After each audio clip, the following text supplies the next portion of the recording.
tenemos un panel de expertos bien federal. Tenemos al doctor Daniel Martín de Chaco, a la doctora Susana Cura y a Juan Cortalesi de Buenos Aires, al doctor Eduardo Zavalo de Río Cuarto, provincia de Córdoba. Vamos a estar coordinando con Eleonora Lavaque, y antes de pasarle la voz a ella, recordarles que tenemos este año el, el Congreso de nuestra sociedad en Villa Langostura, provincia de Neuquén, los días 2, 3, 4 y 5 de octubre. Eh, Están todos absolutamente invitados a, a pasar unos días de aprendizaje y de camaradería, como es todos los años de este Congreso. Eh, Elio. Bueno, bienvenidos a todos. Para el día de hoy les hemos preparado un Ateneo dividido en 4 presentaciones para tratar de abarcar de forma completa el tema de dengue. Las 2 primeras son revisiones, una revisión epidemiológica y clínica sobre lo que está publicado. La segunda, una revisión tomográfica sobre todo lo que está publicado. Y luego, a continuación, 2 presentaciones de casos clínicos. Cada presentación dura 7 minutos. Y la presentación de casos clínicos es con casos de la provincia de Buenos Aires y con casos del noroeste, de varias provincias del noroeste. Vamos a dar lugar a la primera presentación a la doctora Camila Casas, que en unos meses va a ser la jefa de residentes del Hospital Rivadavia, que está dando algunos pasos en retina con nosotros en el Hospital Santa Lucía, en el servicio de retina, y nos va a comenzar a dar su clase. Si querés ir compartiendo la pantalla, Cami. Bueno, Nos va a dar su tema sobre epidemiología y lo que está publicado acerca de la clínica de las manifestaciones en el dengue. Cuando quieras, Cami, empezamos. bueno, buenas noches a todos, muchas gracias por la invitación. Y sí, lo que quiero hablar un poquito es de las manifestaciones oftalmológicas actualmente del dengue, pero antes hablar un poco de la epidemiología. Actualmente en el Cono Sur, que involucra a la Argentina, hay unos 5.500.000 casos de dengue, y en la Argentina, a comparación de los últimos años, hubo un incremento exponencial de casos y la mayoría son casos autóctonos. Para hablar un poquitito del dengue, es un virus que pertenece a la familia Flaviviridae, existen 4 serotipos. La mayor transmisión es por la picadura de la Aedes aegypti, pero existen otros tipos de transmisiones.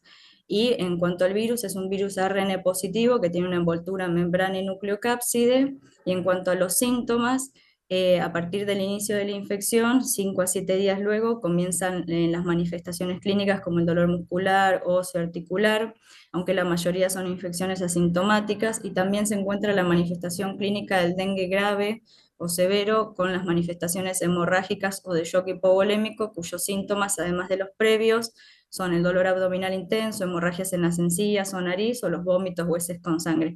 Y se cree que esta presentación clínica de gravedad está relacionado a algo que se denomina ADE, o incremento dependiente de anticuerpos, que es a partir de una infección secundaria heterotípica, es decir, con un serotipo diferente al de la primera infección. Los anticuerpos previamente existentes se unen al patógeno y lo utilizan como un caballo de Troya para ingresar a las células dendríticas y macrófagos y generar una tormenta de citoquinas que manifiesta toda esta clínica de hemorragias y extravasación con hipovolemia. Otro de los causales es la proteína no estructural del virus NS1, que también se asocia a hiperpermeabilidad vascular y fuga vascular. Y otro de los causales de esta manifestación clínica de gravedad es el serotipo número 2, que genera mayores epidemias de dengue hemorrágico, y nosotros en la Argentina presentamos este serotipo junto con el 1, que son los más frecuentes de ver, y el 3 y el 4 en menor proporción. En cuanto al diagnóstico, desde los síntomas febriles, los primeros 3 días, los métodos de diagnóstico son directos a través del ELISA con la proteína no estructural, o RT-PCR o aislamiento viral. Desde los 4 a 6 días se utiliza un método indirecto, además de los directos, y a partir de los 7 días en adelante, para su detección se utiliza la serología a través de IgM e IgG. En cuanto a las manifestaciones oftalmológicas, se cree que la explicación estaría por estas manifestaciones inflamatorias por el dengue, inmunológicas, manifestaciones hemorrágicas por la plaquetopenia, y las manifestaciones infecciosas o por permeabilidad vascular también por la leucopenia e hipoalbuminemia que genera el dengue. y los síntomas oculares se pueden manifestar de forma uniobilateral a partir de los 2 días a 5 meses del inicio de la fiebre, y los síntomas oculares principales son la fatiga visual, el dolor retroocular, la sensación de cuerpo extraño, diplopía, y las últimas 4 como disminución de agudeza visual, fotopsias, metamorfopsias y escotomas relacionados con la clínica retinal. En cuanto a la presentación ocular por dengue, lo más frecuente de ver es la hemorragia subconjuntival, que está asociada a los niveles de plaquetopenia. Otra cosa muy frecuente de ver son las uveitis anteriores, uniobilaterales, principalmente no granulomatosas. Las uveitis intermedias también se manifiestan erosiones corneales. La hemorragia retrovulvar, que se puede ver también por niveles severos de plaquetopenia. Se han visto también glaucomas agudos por sierra angular, también de manera uni o bilateral.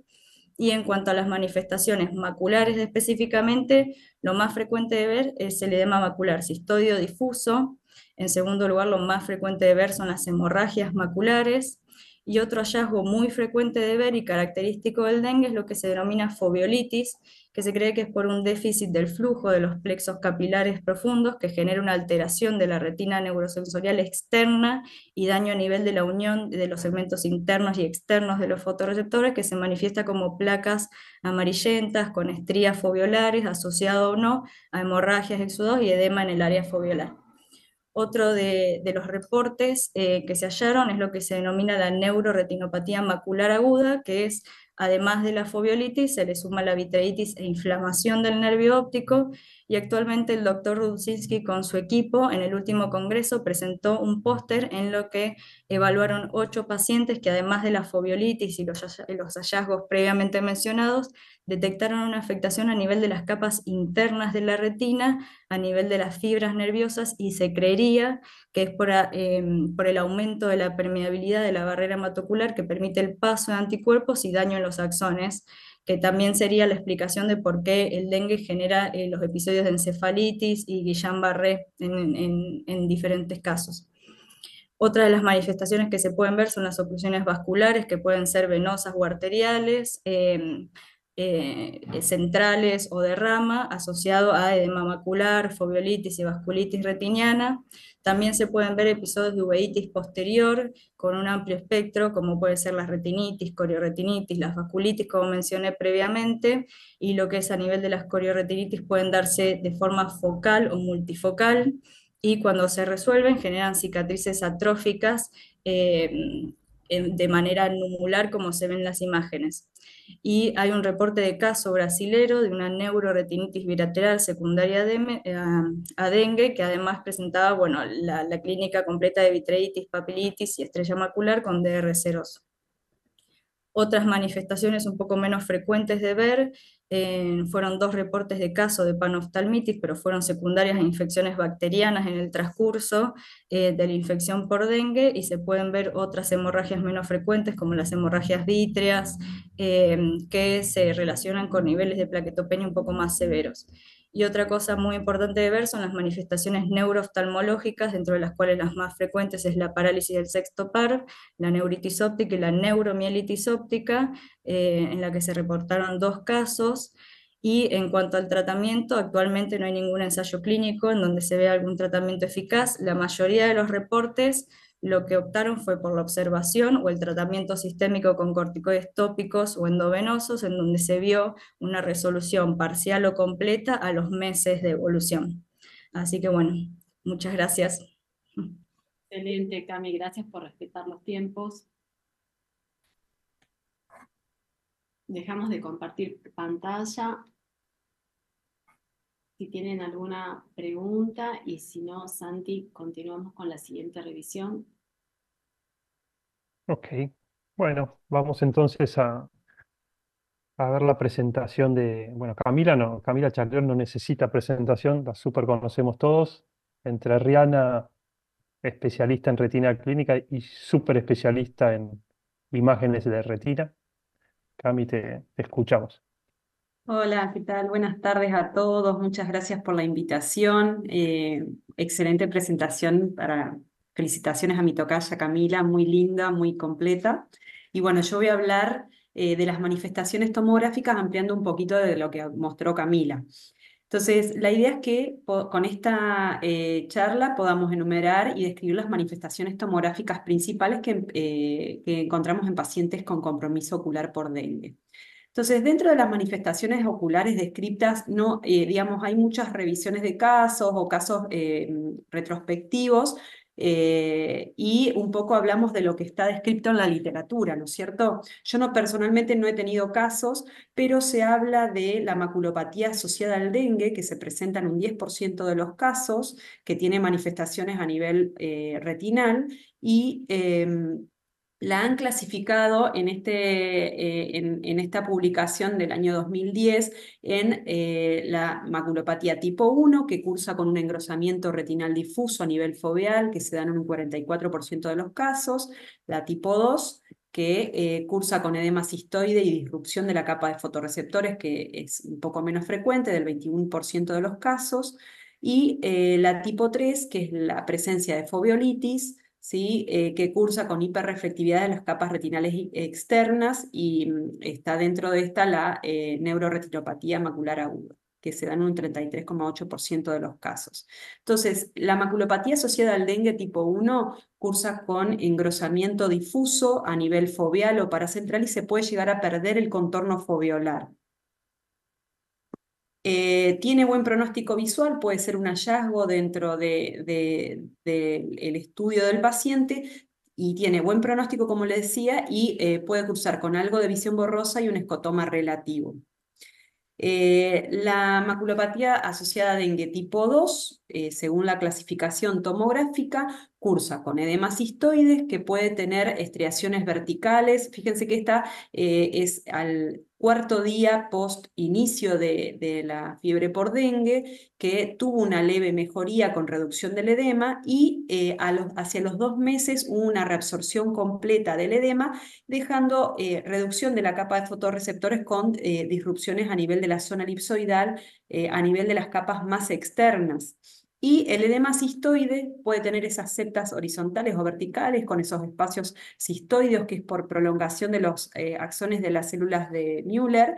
Tiene buen pronóstico visual, puede estar tanto en la retina interna como en la externa. Se reabsorben generalmente rápido, con escasas secuelas, y puede tener una recuperación en unos pocos meses. Y después, la que por ahí resulta más interesante, que se han visto varios casos, es la tipo 3, la variante tipo 3, que cursa con defectos a nivel de las capas de fotorreceptores y de la zona elipsoidal. Observen cómo en un paciente que a las 3 semanas tuvo manifestaciones oftalmológicas, en la imagen infrarroja que se encuentra en la parte inferior a la derecha, y en la imagen inferior también, no sé si ven la flechita, se ven como esas imágenes hipointensas en la imagen infrarroja, y vemos estas pequeñas disrupciones señaladas con flechas blancas, y cómo a las 8 semanas prácticamente tienen una restitución, en este caso en el ojo derecho, y no tan notoria en el ojo izquierdo, que esas secuelas pueden durar hasta 2 años a veces en restituirse con algo de síntomas visuales. También en esta otra publicación del 2014 vemos que hay disrupción también de la capa de fotorreceptores, sobre todo con reducción de la capa de fotorreceptores, se preserva la limitante externa y se observa atenuación de la zona elipsoidal. También pueden cursar con, según el momento de la evolución, podemos encontrar hiperreflectividad a nivel de las capas, digamos, de la plexiforme, como por ejemplo en esta imagen. Vemos esas manchas grisáceas en la imagen infrarroja, y en la imagen superior del OCT observamos cómo presenta una hiperreflectividad a nivel de la capa plexiforme externa y de la nuclear externa, con disrupción de la zona elipsoidal. En algunos digamos, se comenta que puede ser por sombra óptica posterior, pero si podemos observar bien la coroides, significa que se puede ver bien la retina externa. Entonces yo creo que es más atenuación por afectación de la zona elipsoidal. O sea que realmente sí está comprometida con reducción de los fotorreceptores.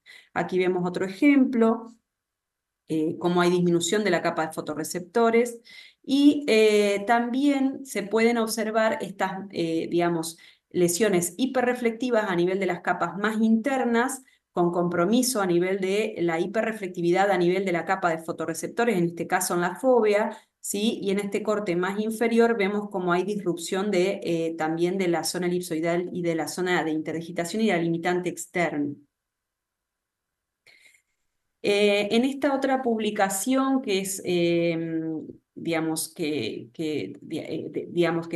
es de la Ophthalmology, retina, se evaluaron 32 ojos y se observó que en un 100% de los casos había células en cavidad vítrea con hiperreflectividad a nivel de la plexiforme externa y del nuclear externa en un 100% de los casos, o sea que es bastante frecuente en esta publicación que evaluó 32 ojos, ¿sí? Encontraron defectos cistoides en un 56% de los casos y en algunos casos se observó un contorno foveolar cónico, como se resalta en ese círculo en color verde, que se manifestó en el 68% de los casos, y la disrupción de la limitante externa, zona elipsoidal y la zona de interdigitación se presentó en un 75% de los casos. Como mencionó previamente Camila, que no está publicado aún, el doctor Daniel Martín presentó en el Congreso Argentino y presentaron el póster, donde observaban casos que presentaban hiperreflectividad a nivel de las capas retinales internas, a nivel de la capa de fibras, y que en el fondo de ojo se veían como puntos amarillos, y bueno, que tuvieron una resolución en la mayoría de los casos, si mal no recuerdo, ahora lo vamos a charlar con Daniel, que está presente. Y bueno, básicamente como conclusión podemos decir que es importante el OCT para identificar estos patrones de maculopatía y también para determinar la progresión de la enfermedad, le podemos explicar al paciente y bueno, tiene un potencial también en el valor pronóstico, porque según el tipo de maculopatía que observemos en el OCT vamos a tener una mejor respuesta o una mejor evolución. Bueno, muchas gracias. Gracias, Cami. Súper claro como siempre. ¿Alguna pregunta? ¿O pasamos a los casos? Una preguntita nomás. Camila, esa foveolitis, ese volcán central que aparecen en algunas imágenes que vos bien mostraste, sobre todo en esa publicación última de la Ophthalmology, ¿en las otras publicaciones te la denotaban así como tan frecuente? ¿O es muy No, notoria? O no, sea, por lo menos en las publicaciones que estuve leyendo, que pude ver, no lo había visto. Ahí Daniel quiere decir algo. Sí, pasa que por ahí toman mal las estadísticas, porque en realidad el compromiso macular es 10% de los enfermos graves, de los que están internados. Ahí lo van a encontrar. Y entonces ahí van a encontrar el tipo de la foveolitis. Igual, por ejemplo, nosotros en los casos que tuvimos 2 o 3 foveolitis. Lo raro fue lo otro. Y no es tan infrecuente en los casos que se compromete la retina que tengan ese cuadro de foveolitis, ¿no? Y Y Dani, la tus casos incidencia estaban para una internados. retinopatía por dengue es aproximadamente entre el 3 al 4 personas en 10.000 enfermos. Nosotros en un pueblo vinieron esos 3 pacientes, de los 8, vinieron 3 con esas alteraciones y el pueblo tenía 10.000 habitantes. O sea que pensá que estaba todo el pueblo con dengue. Y eran, la mayoría de las veces que tienen este tipo de afectaciones, son reinfecciones. Ya habían tenido una infección previa asintomática. Y Dani, los pacientes que vos viste con foveolitis, ¿estaban internados? No, no, pero estaban con compromiso bastante severo de la visión. Ok. Pero No lo más habían tenido llamativo son los síntomas, pacientes ¿verdad? que... De ¿Cómo? dengue. ¿No habían tenido manifestaciones sistémicas de dengue o por lo menos en la segunda variante o serotipo recién ahí habían tenido manifestaciones por Ahí dengue? habían tenido, después de los 10, 15 días que se terminó la fiebre, y la mayoría, bueno, pero es un problema del dengue, da una plaquetopenia y las enzimas hepáticas altas. La mayoría tiene enzimas hepáticas altas. Lo que sí nos llamó mucho la atención en esta forma que describimos nosotros es que los escotomas son muy molestos, los pacientes recuperan la visión, se siguen quejando los escotomas y en el electroretinograma multifocal se ve una mejoría en el pico de la montaña, Acuérdense, el campo visual es una isla con una montaña que es el multifocal. Se ve un pico en la montaña, pero se hace más finita la montaña. O sea, las células de atrás empiezan a perder vitalidad. Entonces recuperan la visión, pero se siguen quejando. Y el campo visual mejora, pero los pacientes se siguen quejando de su escotoma. Y ya llevamos 2 o 3 meses. Hay estudios de algo parecido que tuvieron en Singapur hace muchos años y les persiste el escotoma. Muy interesante. Tengo que agradecer a Eleonora, que me ayudó también con la búsqueda bibliográfica también, así que ella fue parte de esta charla. ¿Quieren que sigamos entonces, Santi? Sí. Seguimos con la doctora Marianela Penida, colega y compañera en el servicio de retina en Clínica Nano.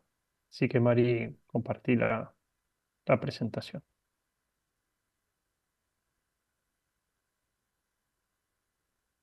Bueno, buenas tardes. Yo les voy a presentar 4 casos clínicos con manifestaciones oculares de dengue. El primer caso corresponde a una mujer de 34 años que consultó por visión borrosa en el ojo izquierdo de un día de evolución y estaba cursando el 7º día de la infección por dengue. Al examen físico, la agudeza visual en el ojo derecho era de 9 décimas y en el izquierdo de 5 décimas. Tanto este caso como todos los demás que voy a presentar tenían una presión intraocular normal y no tenían particularidades en la biomicroscopía. Y esta paciente presentaba test de Amsler y visión de colores alterada. Al examinar el fondo de ojo, lo que veíamos eran estas lesiones blanquecinas puntiformes en el polo posterior y la alteración del brillo macular en el ojo izquierdo. Al realizar la OCT en el ojo derecho se veía esta disrupción en la capa de fotorreceptores que también afectaba la membrana limitante externa en el ojo derecho y en el izquierdo el edema macular quístico. En la imagen que sigue de OCT vemos que en solo 2 días de la evolución la paciente mejora de forma muy marcada la histoarquitectura retinal. En esta paciente solo le vimos difluprednato cada 4 horas en el ojo izquierdo y vemos que para el día 9 de evolución las alteraciones retinales resolvieron casi completamente. A esta paciente también le realizamos una angiografía de campo amplio y una angio-CT que no aportaron más datos positivos, pero cabe aclarar que la hicimos a la semana de iniciados los síntomas, así que puede ser que por esa, teniendo en cuenta la rápida mejoría que presentó la paciente, hayamos perdido algunos hallazgos en estos estudios. El caso número 2 también era una mujer de 32 años que consultaba por visión borrosa y miodesopsias en ambos ojos de un día de evolución. Y también se encontraba cursando el 7º día de infección por dengue. En este caso contamos con el recuento plaquetario que era de 124.000 y como antecedente de importancia tenía un trasplante cardíaco hace un año por lo que estaba polimedicada. Al examen clínico, la agudeza visual mejor corregida era de 10 décimas en los 2 ojos y no presentaba ningún otro tipo de alteración. Pero en el fondo de ojo encontrábamos microhemorragias puntiformes en el polo posterior y al realizar también la OCT volvimos a encontrar, como en el caso anterior, la alteración de la nuclear externa, de la limitante externa y en este caso también con compromiso de la elipsoides en el ojo izquierdo.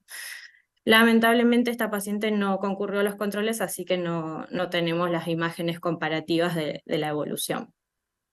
El caso número 3, también una mujer de 23 años que consultó porque veía una mancha negra en el ojo derecho hacía 3 días y nuevamente se encontraba en el día 7 de su infección por dengue. Y también nos aportó el recuento plaquetario de 127.000. La agudeza visual mejor corregida en el ojo afectado era de 7 décimas y en el otro ojo de 10 décimas y presentaba alteración de Amsler y visión de colores solo en el ojo derecho. Al fondo de ojo, como único hallazgo, veíamos la lesión puntiforme blanquecina, ahí perifoveal, en el ojo derecho, y encontrábamos una OCT que se repetía a lo largo de todos los pacientes que venían, con esa hiperreflectividad en la nuclear externa con atenuación de las estructuras posteriores, que también en 2 días de evolución mejoró completamente. Y el cuarto y último caso, también una mujer de 38 años que consulta por miodesopsias en ambos ojos de 2 días de evolución y se encontraba cursando el 4º día de infección por dengue. La agudeza visual, mejor corregida en los dos ojos, era de 9 décimas y no presentaba otras alteraciones en el examen. En el fondo de ojo, una marcada alteración del brillo macular en ambos ojos, más en el izquierdo, y nos encontramos de nuevo con la afectación que veníamos viendo, en este caso mucho más pronunciada, pero que a pesar de la diferencia marcada con los dos casos anteriores, también en un lapso muy corto de tiempo presentó una mejoría espontánea, primero del ojo derecho, y para el día 10 el ojo izquierdo presentaba todavía una atrofia de la capa de fotorreceptores y una falta de la reconstrucción de la limitante externa y de la elipsoides, pero que para el mes de evolución ya había mejorado. Y a modo de conclusión y resumen, destacar que estos 4 casos correspondieron al género femenino en una edad de presentación promedio de 32 años, consultaban por escotomas, miodesopsias o una combinación de ambos, todas dentro de la primera semana de inicio de los síntomas por dengue. 3 de ellos fueron bilaterales, perdón. 3 de ellos fueron bilaterales y todas presentaron alteración de las capas externas de la retina y uno además edema macular quístico y desprendimiento del neuroepitelio. Excepto el caso que no tuvimos seguimiento, todos tuvieron una resolución espontánea favorable en menos de un mes.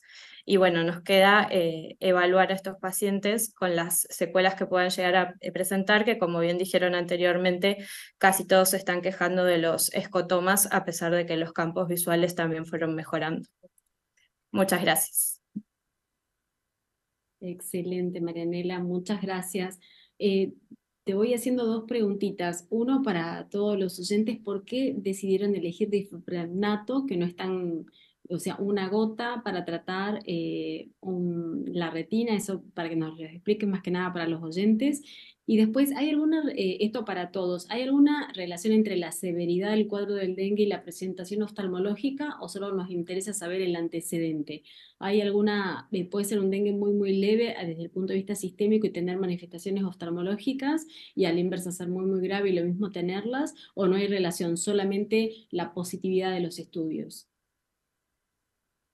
Bien, lo del difluprednato fue indicado por un residente de La Guardia, que supongo que fue el intento de querer hacer algo, pero lo cierto es que lo usamos mucho en los cuadros de uveitis, en edemas maculares, así que no es tan raro para nosotros utilizarlo, es como un hábito que tenemos y que nos suele funcionar muy bien.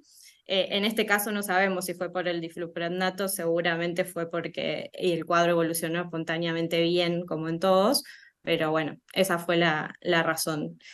Y después, en cuanto a la relación, todos los casos que tuvimos nosotros, por lo menos, ninguno requirió internación. No sabemos la paciente del caso número 2, que tenía un antecedente de trasplante cardíaco y que fue la que perdimos el seguimiento, pero los otros habían presentado fiebre, la plaquetopenia, pero no fueron pacientes con grandes complicaciones. Ok. Gracias. Nada de nada. Y en los casos tuyos, Marianela, si bien el OCT se mejoró, ¿persisten los escotomas como en los casos de Daniel? Sí, sí, y también en estos casos a nosotros se nos presentaron entre fines de febrero y mediados de marzo.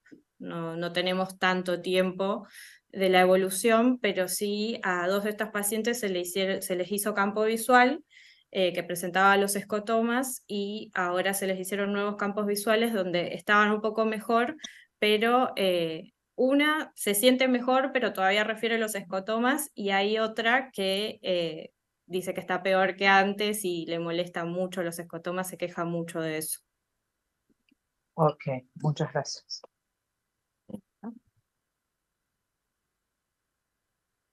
Una pregunta, si hay tiempo nomás. Vos mostraste unas angiografías en algunos de los casos, y si yo mal no tengo entendido, te dan algunas alteraciones de tipo isquémicas en los plexos más profundos o en algunos casos en los superficiales. ¿Eso es correcto? Y segundo, ¿pudieron ver algo de eso? ¿Saltó algo en los casos?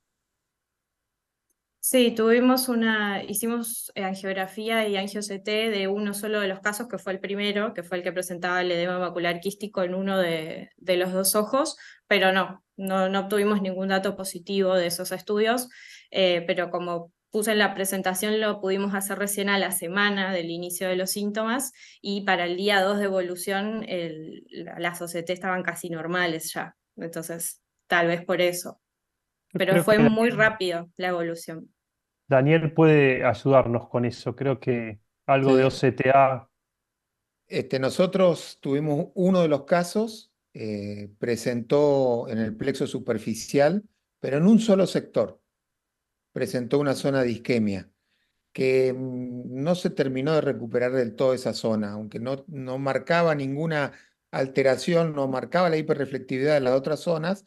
En esa zona, al lado de la fobia, tenía una zona de falta de lleno.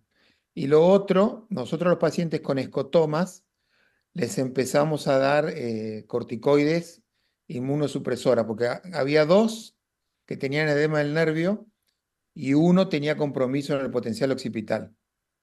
Así que cuando ya venían con escotoma le dábamos hasta que presentaban la mejoría de la visión y ahí empezábamos a bajar la dosis. Porque hay que tratarlo en ese caso como un dengue cerebral.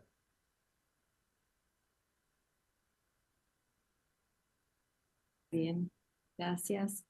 Veo que se van sumando más personas por YouTube. Si los que se sumaron más tarde pueden después verlo, va a quedar grabado para verlo en diferido. Si no hay más preguntas, damos lugar a Carlos Agüero, que es uno de los retinólogos que tenemos en el país jóvenes, pero solamente jóvenes en edad, porque viene pisando fuerte y muy cerquita de todos los más grandes. Vamos a oír entonces los casos que él ha tenido por el noroeste. Adelante cuando quieras. Muchas gracias. Gracias por la invitación. Yo soy parte del Centro de Especialidades Oftalmológicas y lo que traíamos acá es un poco nuestro entendimiento de la maculopatía por dengue. Habitualmente cuando vemos el fondo de ojos, todos reconocemos muy bien qué irrigan las arterias y cuál es el recorrido de las venas, pero esto como en un plano más frontal, ¿verdad? Pero quiero que siempre sigan a las venas ahora en otro plano. ¿Por qué? Porque la retina interna tiene una irrigación que es un poco heterogénea, y ustedes van a poder ver la importancia de hacer los ENFAS de los CT, porque en la retina interna y media lo tenemos bien vascularizado, pero la externa es avascular, que se nutre a veces de la coriocapilaris. ¿Y por qué todos estos conceptos? Porque las arterias lo que van a hacer es ir en profundidad en la retina para generar tres plexos y luego se van a generar la parte venosa por otro lado. ¿Bien? ¿Y esto qué va a determinar? Que haya una zona de la retina externa que siempre tenga una frontera vascular que puede estar comprometida. Y tenemos a nivel de la retina diferentes plexos, el superficial que es más arterial, el intermedio y el profundo que ya son más de un componente venoso. Entonces, analizar la profundidad no es importante porque tuvimos pacientes con diferentes cambios, como fue una afectación del plexo profundo y una neuroretinopatía macular aguda, un paciente con afección del plexo intermedio y una PAM, en donde tenemos una maculopatía media, o la afección del plexo superficial y los típicos drill de la parte interna. ¿Bien? Pero esto pasó en diferentes pacientes y tuvimos algunos que tenían la afección en todo el espesor, como pasa acá. Y la razón de esto tiene que ver que indudablemente, aunque no quieras, siempre los plexos pueden estar afectándose unos a otros y somos material biológico, no tenemos un solo plexo comprometido. Entonces, si analizamos algunos de los casos, acá tenemos una mujer de 42 años, en donde las imágenes multimodales muestran muy bien, pero sobre todo el canal verde, estos daños que tenemos acá. Este paciente tenía todo el espesor afectado con la presencia de hiperreflectividades en la parte interna, en la parte media. Le daba una sombra posterior a los segmentos externos. Y si me voy al epitelio pigmentado, miren esta lesión hiperreflectiva acá. Y si quiero aún desarmar un poquito más esa retina externa, miren cómo este paciente tiene una neuroretinopatía macular aguda, en donde tengo una afección del plexo profundo, que me lleva a una hiperreflectividad de la capa de Henle y que va a generar indudablemente una extensión retrógrada que después se va a ver reflejada en la afección de los segmentos externos, de la zona elipsoide y de la de interdigitación. Pero recuerden que tenía afectada la retina interna porque en su ojo izquierdo, cuando lo analizamos también, tiene una hemorragia, y el ojo izquierdo tiene más compromiso de la retina interna, de la parte media. Indudablemente, nosotros entendemos acá que hay más un componente de una PAN en el contexto del dengue, pero si ustedes analizan ahora la retina interna, externa de este ojo izquierdo, miren cómo tiene cambios también inflamatorios. Indudablemente acá ven ustedes la prolongación retrógrada de la afección que tiene este paciente como neuroretinopatía. Y si vemos acá el contexto de ambos ojos con el compromiso interno, medio, externo y el epitelio pigmentado, miren cómo tiene lesión en todas las estructuras, siendo más en un ojo que en el otro. Y con este concepto de la afección venosa, les traigo otro paciente de 22 años que disminuyó su visión en el ojo derecho, y cuando hacemos los OCT, el ojo derecho tiene la típica presentación de una oclusión de vena, y en el ojo izquierdo como si fuera una oclusión de vena, pero como una segunda rama, una rama más pequeña. Si vemos las imágenes multimodales, la autofluorescencia, la hiperreflectividad de la retina media y la autorreflectividad en la retina externa, muestra los cambios que veíamos en el OCT, cosa que también sucede, pero en una lesión muy puntual y focal en el ojo izquierdo. Y les dejo ese caso para acompañar ahora este segundo caso de una mujer de 54 años, en donde vuelve a ser el canal verde el que nos determina el sector de daño y de cambio. Y si ustedes lo ven, esta paciente también tiene un OCT que parece mucho una oclusión de vena, con la elevación del epitelio pigmentado y esa lesión quística hiporreflectiva, cosa que hace que haya un agrandamiento de la zona vascular foveal, pero sigamos por favor a esa hiperreflectividad. Está en la retina interna, está en la retina media, la retina externa no mucho más que una sombra posterior, y puede haber algún componente coroideo. Pero para nosotros este paciente está cursando indudablemente con un compromiso del plexo profundo que da una hiperreflectividad en la retina media, y de manera anterógrada, en este caso, empieza una hiperreflectividad que compromete la nuclear interna y puede también ser más interno, como ya lo vimos. Y si analizamos a esta misma paciente que yo había visto hace 2 semanas y vino hoy y le puse esta foto, miren cómo ya desapareció la lesión quística, pero el compromiso del plexo profundo continúa, y ahora me aparece esta extensión retrógrada que les enseñaba a ver en los otros pacientes. Entonces, un poco para que sepamos o tratemos de entender que no se afecta un solo plexo y se están afectando todos, pero hemos tenido, al igual que lo publicado, neuroretinopatías, como vamos a ver en este paciente, en donde a veces en las fotos no se ve demasiado, sí en la autofluorescencia, pero la mejor manera de estudiar esa retina externa de la neuroretinopatía es haciendo segmentaciones del OCT en la interdigitación, en los segmentos externos o en el retinal print, porque es donde mejor se delimita la lesión, tanto en ese ojo derecho como ahora lo van a ver en el ojo izquierdo, donde la autofluorescencia tiene algunos cambios, pero vuelve a ser el enfaz del OCT el que nos muestra cada uno de los sectores afectados. ¿Y por qué esto? Porque si ustedes quieren analizar el retinal print, donde tenemos la indemnidad de la parte externa de la retina, miren cómo en los sectores que está afectados se pierde esta señal. Entonces, nuestro entendimiento nos lleva un poco a pensar que esta maculopatía tiene indudablemente un componente inflamatorio y isquémico, en donde si los pacientes tienen más compromiso arterial superficial, vamos a tener hiperreflectividades en la retina interna y media, pero si tenemos una afección más venosa profunda, podemos tener una PAM con el infarto en la nuclear interna, y si el cuadro es más intenso, podemos tener una progresión anterógrada. Por eso, para nuestro entender, está en la hiperreflectividad en la retina interna, o lo típico, la neuropatía macular aguda. Acá lo que hay es un infarto, pero de la plexiforma externa, por eso está la hiperreflectividad de la capa de Henle, y acá ustedes ven ya una extensión que es retrógrada y termina afectando la retina externa. Este indudablemente es una placa para saber hacia cuál plexo se nos va comprometiendo, y es un poco los casos que hemos tenido en nuestra institución. Muchas gracias. Muy lindo, muy gráfico todos los casos. ¿Alguna forma de tratamiento que eligieron para estos pacientes? Solamente con colirios con antiinflamatorios, porque eran pacientes que no tuvieron cuadros, que fue un poco la pregunta que habían hecho antes, cuadros sistémicos graves, más que mialgias, artralgias, cefaleas, y no creíamos que teníamos que hacer una inmunosupresión con corticoides como algunos artículos planteaban.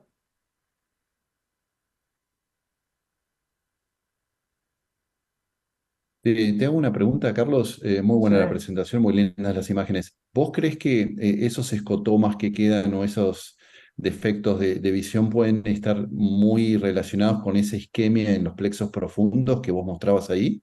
¿O son simplemente casualidades de hallazgos? No, yo sí creo que son alteraciones estructurales que quedan como secuela, ya sean en la parte externa de la zona de los segmentos externos, elipsoide, o me da ahora pensar que muchos de la hiperreflectividad interna terminan siendo drill, que terminan generando el escotoma que es persistente.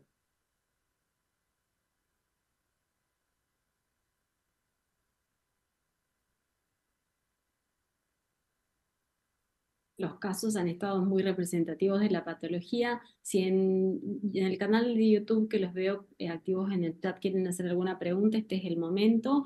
Y si hay alguna pregunta más para los coordinadores también. Yo quiero Estamos. preguntar algo, Leonora, puede ser. Vemos una patología que si bien es poco frecuente, pero bueno, se puede confundir con otras enfermedades, ¿no es cierto? Entonces, por más que yo le pregunte a mi paciente, tuviste dengue, pero bueno, ¿hasta cuándo yo puedo sospechar? La doctora Casa al principio dijo que los síntomas pueden empezar hasta después de 5 meses de empezada la fiebre, porque a veces es muy inespecífico decir, bueno, es por dengue, ¿no es cierto? ¿O tengo que hacerle los anticuerpos? ¿O cómo confirmo la etiología, digamos? Felicito a los que dieron la charla, que estuvieron buenísimos.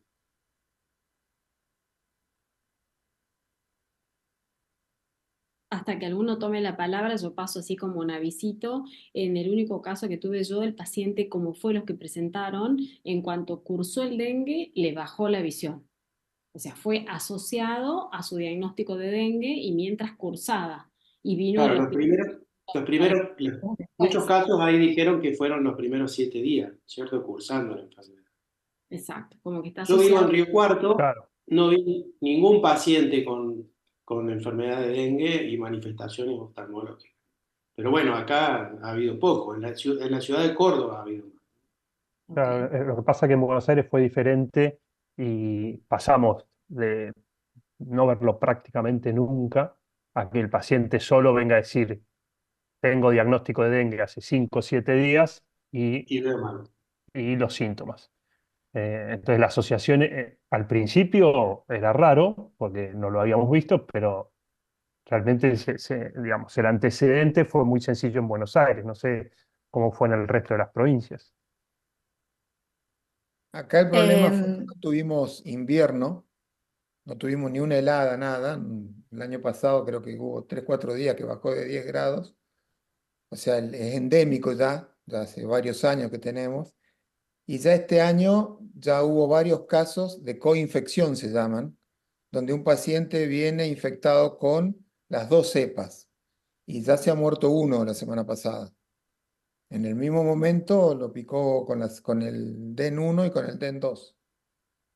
O sea que la cantidad de dengue que hay acá es increíble, ¿no? Aprovechándote, Dani, vos que es endémico allá y lo conoces desde hace unos años ya, em, la incidencia o las manifestaciones oftalmológicas este año, en esta epidemia, en este brote, ¿vos notás cambios con respecto a otros años o para ustedes fue Totalmente, igual? totalmente. Porque los otros años la habíamos pasado bastante desapercibida y aparentemente este año lo que estamos teniendo es una del DEN 2, que posiblemente no la estábamos teniendo y por eso estamos teniendo estas alteraciones.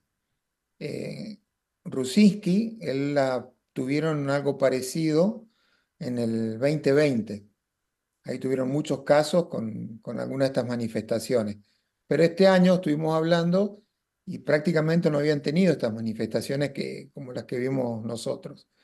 Esto que yo te digo, ¿puedo compartir pantalla o no? Sí.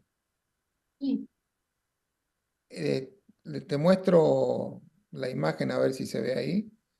Más que nada para que vea esto que vimos nosotros. Bueno, esta es una foto que tenía, pensé que era otra. Pero todos estos puntos, como dijo Carlos, tenés que buscarlos con el anfaz, si no, no lo vas a ver, ¿viste? Espera que todavía no se ve Directamente Lo nada, estábamos Daniel. viendo. no se ve, bueno, No. listo.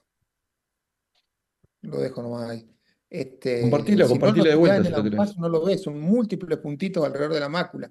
Él presentó una o dos parecidas con un punto único, pero bueno, creemos que es la cepa, ¿viste? Y no pedimos más detalles a un lugar que nos mandaron del CONICET y solamente nos dijeron que eran reinfecciones y no tuvimos más noticias de ellos. ¿Yo puedo hacer un comentario? Adelante. Yo considero que después de leer varios artículos y que todos vinculan al dengue con la neuroretinopatía macular aguda, creo que tiene que ver con que muchos de esos artículos son de hace 20, 15 años, hay algunos más recientes, pero me da la sensación que justamente este comentario de Daniel es atinado, porque me da la sensación que como ahora tenemos OCT más modernos y la posibilidad de hacer el ENFAS, posiblemente hayan pasado por alto mucha hiperreflectividad de la retina interna que ahora somos capaces de verlas, pero posiblemente también estuvieron en otros pacientes en otro momento, pero no estaban documentadas. Muy Bárbaro. probable. Gracias. Bueno, Marianela, ¿querías hacer algún comentario ya como para ir al cierre? Sí, que bueno, nosotros más allá que de algunos pacientes, los 4 casos estaban cursando la infección aguda los primeros días de la enfermedad. De algunos tuvimos la serología confirmatoria porque la trajeron, otros no, pero fuera de eso también descartamos otro tipo de patologías que pudieran causar estas manifestaciones en el fondo de ojo. O sea, medio que también aplicamos el descarte porque era algo bastante nuevo para nosotros, antes de decir que era por dengue. Después de ver 2 o 3, todo era dengue en la clínica, pero bueno. Claro que sí. Bueno, muchísimas gracias a cada uno de ustedes por las presentaciones tan interesantes. Hemos aprendido seguro todos muchísimo en esta hora de Ateneo. Gracias a todos los espectadores que han permanecido ahí al lado nuestro en esta hora, en este primer Ateneo. Y bueno, los esperamos para el siguiente. Y muchísimas gracias a todos. Gracias. Bueno, suerte. Chao, gracias.